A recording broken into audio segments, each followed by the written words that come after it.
Uh, Once you become an internet sensation, people want to know what's next. So, what's next for Travis Williams? Oh, what's next is trying to get these guys to get to the ball and play well on defense. That's what's next. And I mean, it was awesome how that thing just went viral. But what it shows you, a lot of people has went back through my social media and just started watching. But it's like, oh, he been doing this. It was just that deal that just caught fire. Um, but man, I'm just blessed to be here, blessed to be coaching. So I just try to be my authentic self. So I like music. You may see me singing, rapping, dancing with my kids, jumping in the pool with my kids, going paintball with the players, going dodgeball. That's who I am. So it wasn't like this one deal that just out of nowhere. So um, it was cool. It was cool. Marcus was in here just a couple days ago and said that linebacker is basically the deepest unit on defense. I want to get your thoughts on that, and then the different body types. You're really working a lot of different other guys in at linebacker too. Yes. Went in the portal and also went in high school and got guys and recruited well. And, now it was our job to kind of figure out, where the pieces fit. We definitely think we're talented. Now we got to put it all together. But we're very encouraged by the depth of linebackers. Saying from the coaches and players so far has been we don't have starters, we have standards. What does that mean to you? You know what? I heard Coach Belichick say that. Like, so what the standards are is exactly starting with our head coach, Coach Pittman. So it's all about everything as far as embracing the hog and what our standards are, and being on time, going to study hall, practicing hard, practicing with that attitude, and getting to the ball with bad intentions. If you have the standards, that's what a starter is to us. And the old days of just 11 guys going out there and say, okay, these are the starters. That's not true today. We tell the guys right now, we put a guy on the field and the rest of the guys that's out there with him say, oh, coach, you can't have him out there. Or they say, you know what, coach, yeah, bring him out. He could come and enjoy the fun. Then that's a starter to us. So that's when you build in that depth. Be able to put different people out there. But we don't have starters, we have standards, and it's the standards that's set by our head coach. And then we have defensive standards as well. Like Brad Spence is just a really versatile guy. You guys have him, on the edge sometimes. I guess where do you prefer him, and what kind of player do you see him as? I mean, he can do different things. Like we always talk about the more you can do, so not just playing one position. So the more you can do to help the defense. So you don't want to be out there and say, we can't run this particular defense because this particular person is banged up. So he brings different things for us, inside, outside, different things like that. So man, he's just so talented. It's where we could put him at different positions. So whatever that position may be, is whatever fits the overall defense, if that makes sense. I think one indicator that you guys like your numbers at linebacker, at least one day, it looked like you guys were doing stuff with like four of them out there on the field. You talk about what you're doing with the four linebacker look. Yes, sir. So again, it's our job to figure out, okay, who is the best 11, and what are we trying to do? So if it's four linebackers that happen to be out there, great. If it's two linebackers, great. If it's one and we in a dime set, great. So, but it's our job to try to figure out, okay, how can we play our best guys? So it's like you take Landon for instance. There's no need for Landon to be on the sideline next to me, So we're just trying to. I know you talked about linebackers, but it's my job to kind of figure out where those pieces fit. And that's what we're trying to do, just trying to figure out, okay, what's best for the overall defense. We've you mentioned last time we talked to you that you don't call them the Mike the Will, you call them the money and the Mike.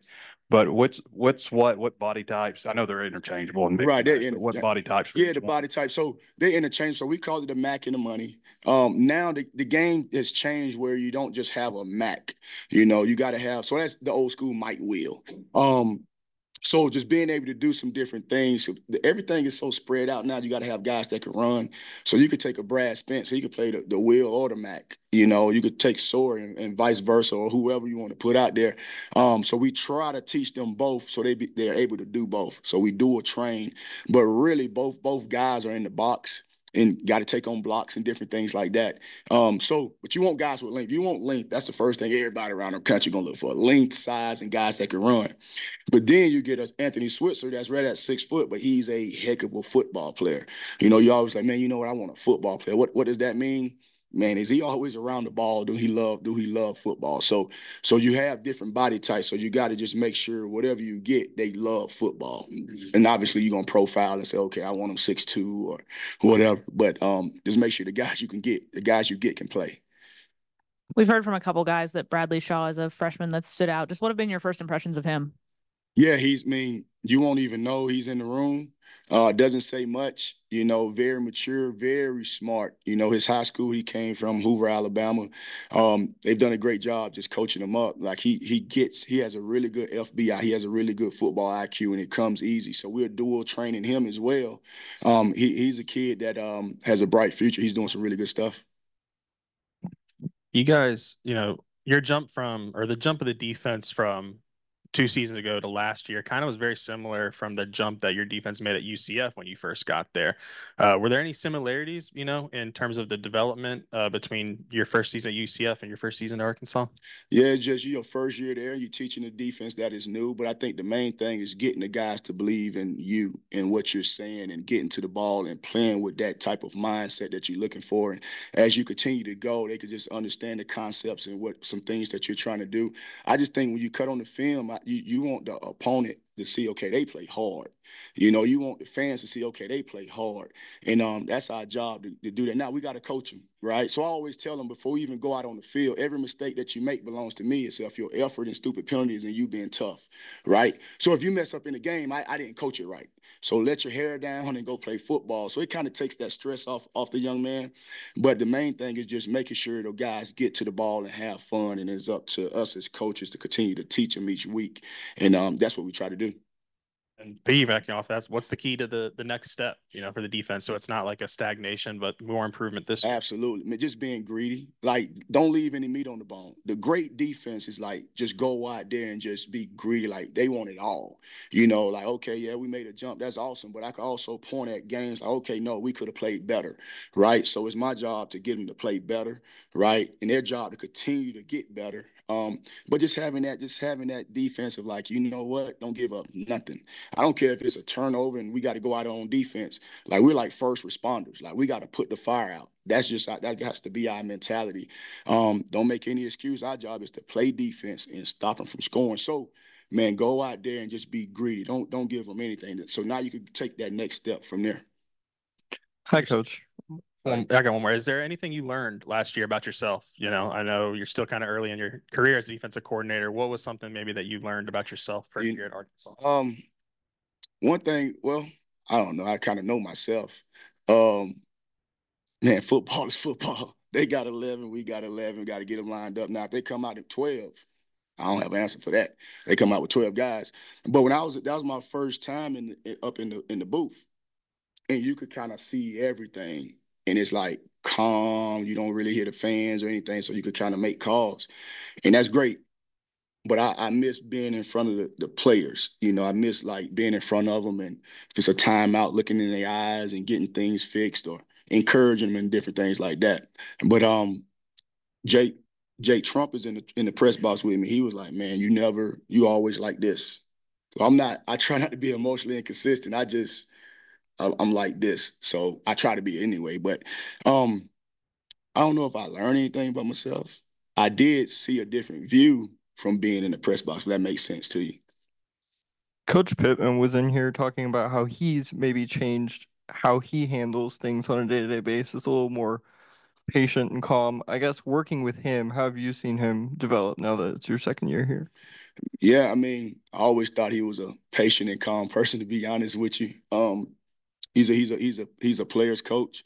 He's a guy that's you're around him, he's a deep thinker. He just doesn't react. He just doesn't react. So when I watch him, I see how he kind of put things together in his mind, different situations, on the field, off the field, just different situations. So I see that and I soak all of that in.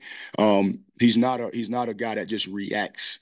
A lot of times he really sit there and he's kind of proactive when he's thinking. He thinks before he responds. So I always thought he was more like this, than being here and there, So that's just from my view. You've got a couple of really versatile guys in Switzer and Worth. I'm curious, where do you see them fitting in? Do you want them to zero in on one position, or do you see them playing multiple spots throughout the season? They're playing multiple spots. Just trying to build that depth. The more you can do is just kind of what we talk about with the guys, and they're playing all over the place. They're playing all over the place, and we got to find okay, what is that first spot, and then what would be that secondary spot for them. But both of them, I mean, I'm talking about both of those guys. The reason we're able to do that, both of them are really smart football players. Even Stephen Dix, really smart football IQ. So it allows us to do different things with those guys. I was going to ask you about Stephen Dix. Kind of what went in, how did y'all identify him? Kind of what went into the recruiting process of getting him here? Oh, I didn't identify him. He jumped in the portal. I didn't know anything about him. We looking to get linebackers. We reached out to him and got him on a visit, and he committed. I didn't know him from a can of paint. Didn't know him. So I just, once he did it, reached out. He had some other visits set, and you know how I go, okay, we got to get him first. Because a lot of times if you don't get him first, you won't get him at all. So we got him down first, and he enjoyed it. And he saw himself wanting to be here and wanting to play here, and the rest is history. Yeah, he's a guy that was very productive. I guess at Marshall last year. What do you like about his game? You know what? He's strong. He is that Mac backer in the middle that commands and get people set. Very, very smart, really good football IQ. You know, he's that plugger. Really good kid diagnosed in the box. You know, and when you see him, I don't know if y'all saw him. I mean, he looks like a linebacker. Like he's put together, like a created player out there. So that's what he looks like. But very smart, quiet, but he asks the right questions. And he can run. He can run straight line. That's the one thing people don't know now. He can run. So I'm glad we got him. What do you how would you say Sori's progressed from when you got him? Obviously came from big time program at Georgia. What is he ready to kind of be your lead guy there, you think? We're a big time program here too, by the way. But so when he came in the spring, so I've been knowing Sori for a long time. I recruited him in high school and all that. When he jumped in the portal, Glenn Schumann is a good friend of mine. He's defensive coordinator over there. I called him about him. He helped me with him, and he didn't want to lose him, but it got to a point the kid, he was like, okay, I need to go somewhere else. And Glenn was like, nah, he's unbelievable player. Unbelievable person. So he's been awesome. So humble. Like he said all the time, like, man, I'm so happy to be here. Like he's happy. But watching him progress from the spring to now is just he's taking another step, another leap, because now he's understanding the defense. In the spring, he's just running around playing football. Now he's understanding why we're calling different things, and he's been a good get for us. Well, more about the ends, if that's okay. Just obviously, we know Landon; he's big time. How do you feel about the ends as a group? And then I guess I want to make sure I say Junkins. I know he was out, but he's been back. Kind of how's he fitting in? Yeah, Anton, he just got back a couple of days ago, and we're glad we got him. And then Nico Davier is doing a great job. So we got some guys, and then you got Quincy Rose as well. That's very talented, very talented. He's going into his second year, so we have ends, and they're watching Landon, and they're watching what he. One thing about Landon, he leads by example, and the guys are able to watch how he leads and go about his practice, and he practices hard, and so we definitely feel good about our defensive ends. Coach, Larry Work, you don't see a lot of 6'4", 224 in the slot. Right.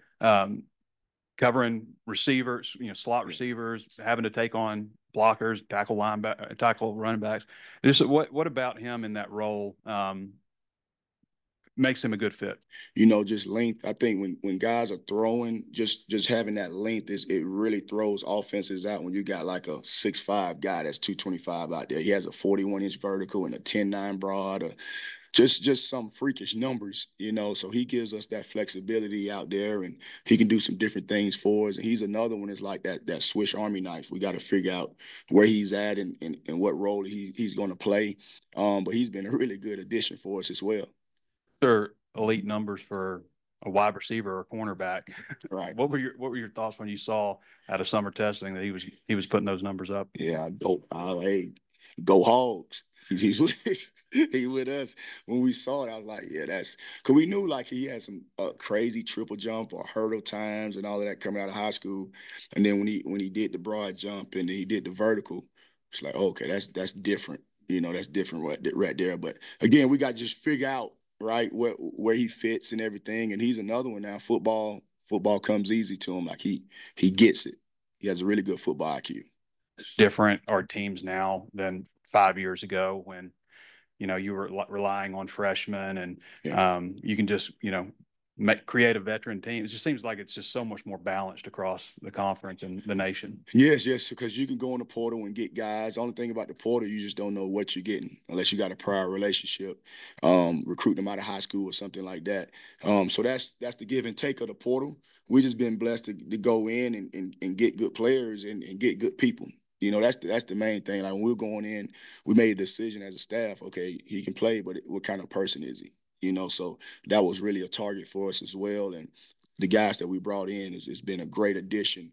Men, just their character and how they carry themselves. And obviously they wouldn't be if we didn't think they could play football, but just the type of men they are was a great addition for us. You mentioned that you like being on the sidelines, looking at the players during the game. How will that change with the iPods? I mean, will that change how you coach? No, sir. So with us having, I think we get 8 total, and we have 4 on the field, 4 upstairs. What it does is it allows you got to make a decision. Do you even need your full-time guys upstairs because you got the iPad? And now the analysts and GAs can coach. They just changed those rules. So you got to kind of figure out how you want to have your coaches. But what we'll do, we'll definitely use the iPads. A lot of times you say, hey, where the ball hit? Well, such and such was out of their gap. Was it a D lineman? Was it a linebacker? Like, what was the fit? And everybody would say, oh, it was a D lineman. Then you get in on Sundays, like, it wasn't a D lineman, it was a linebacker. So the iPads will allow us to fix it like right away. And so same thing with offense. They'll see what we are in and say, okay, they're running this, so we need to run this play or that play. So it's gonna be some give and take with it, but it'll allow us to fix whatever issue it is on the field. What makes facing a Bobby Petrino offense difficult, and how does that help you guys? We know, man, Coach Petrino is a great offensive mind. So he gives you so many different formations, so many different personnels, so many different plays and different things. If he see one thing, he got an answer for this. He got an answer. Like, he has answers for everything that we give him. So it's been good for us to go against that. Like, I mean, he's really good. He's really good at calling plays, really good at giving his best players, putting them in positions to make plays. A lot of people think it's all downhill passes, but Coach Petrino, he'll run the ball. He'll run the ball. Like, he understands a physical offense, and, you got to be physical in this league. So I've been knowing him a long time. I've been knowing him for 22 years. So we go all the way back to 2002. And so he's been same way ever since then. He's a great offensive mind. You guys have experimented around with helmet communications, and Sam gave the indication that maybe on defense you're still going to do signals. What are your thoughts about that addition and how it will affect y'all? Yeah, so you'll still have to have the signals. We'll use the helmet mics as well. We'll make checks off of it, a quarterback check, and we can check and all that. Defensively, you just don't know what you're going to get because, okay, if they know you're using it, because offenses, they don't huddle up. It's fast paced. So if you have one guy with a mic in his helmet and you just using the helmet, you got to talk to that one guy. That one guy got to talk to 10 other guys, and the offense is going fast. So it's not really an advantage like you think. You're gonna still have the same signal system, whatever your own sideline signal system is. You'll still have that. Coach, I'm curious, you use the word smart a lot when kind of talking about some players. When you're going out and recruiting, whether it's high school guys or guys in the portal, what qualities do you look for when you are looking for one of those smart players? Yeah, so I put them on the board. And then it's not like knowing my offense. It's like, my defense is like, okay, draw up the defense that you have in your high school or your JUCO. Just draw it up. And I just want to see how much defense that they know. You used to have, to be honest with you, used to go, man, you go to the small town and you say, okay, man, by this kid, 3rd or 4th year, he's going to be like really good. Like, he just raw, right? Now you still do that. So we still do that. But now it's like, okay, I may need to go to such and such high school where they got all these facilities and they're getting all this coaching. So now the guy kind of football IQ is a little higher. So it's a little, you try to balance both. But what I do is just put the kid on the board and say, drop your favorite defense and just see how much he knows and see how much we will have to teach him. That's what I do. Is the ability to mic up or with the players, is that a bigger advantage for the offense? I think it is because like you can talk to him up to with 15 seconds left. So you used to like so really the coordinator could really play video. He's playing a video game. He could talk to him up to 15 seconds, see what the defense is in, and say, okay, run this play or throw it to this person. Right? Now, defenses, they got to disguise. What we have to do defensively be really, really good at pre-snap disguise and then post-snap movement. So now, but if you just line up, I mean, that's not smart. That's on the defensive coordinator. They just line up and there's no movement because you got the offensive coordinator over there. He's just looking and say, okay, they in quarters, run this. They in middle close, run that. So it has to be a lot of pre-snap disguise, or when they check, the defense have to check. So it has to be a lot of just checks, second checks after they check. You talked about Switzer's versatility, obviously, because he's listed as a DB, but he's playing a lot of linebacker. Well, what good characteristics does he have for linebacker that you like? First of all, he loves football. It's hard to play in there and not love football because we got to face these 300-pound linemen each play. And love football has a really good foot. Like if he sees it one time, like he got it. His football IQ is just out the roof. Like he's very, very sharp and he makes checks, any little small movement, he kind of could pick on what route is coming or what play is coming. If you hear the offensive line say whatever they're going to say, he'll point exactly where the ball is going. Man, just a football player. You could tell he's a gym rat as far as learning football. And you could just tell like we talk as a defensive staff, like, okay, yeah, he was in the backyard. Like he's a kid that played in the backyard, got dirty, like one of those type kids because he loved football. What's maybe the biggest thing you're hoping to see from your defense tomorrow during the scrimmage? Yeah, really start fast. Start fast. I didn't think we started fast the first scrimmage. We played well as the scrimmage progressed, but man, we got to start fast. Like that's just what we have to do, and try to get the momentum for our offense and different things like that. So I want to see them start fast and just play with that physical mindset, getting to the ball with it like their hair on fire and like their life depending on it. So but the main thing is starting fast.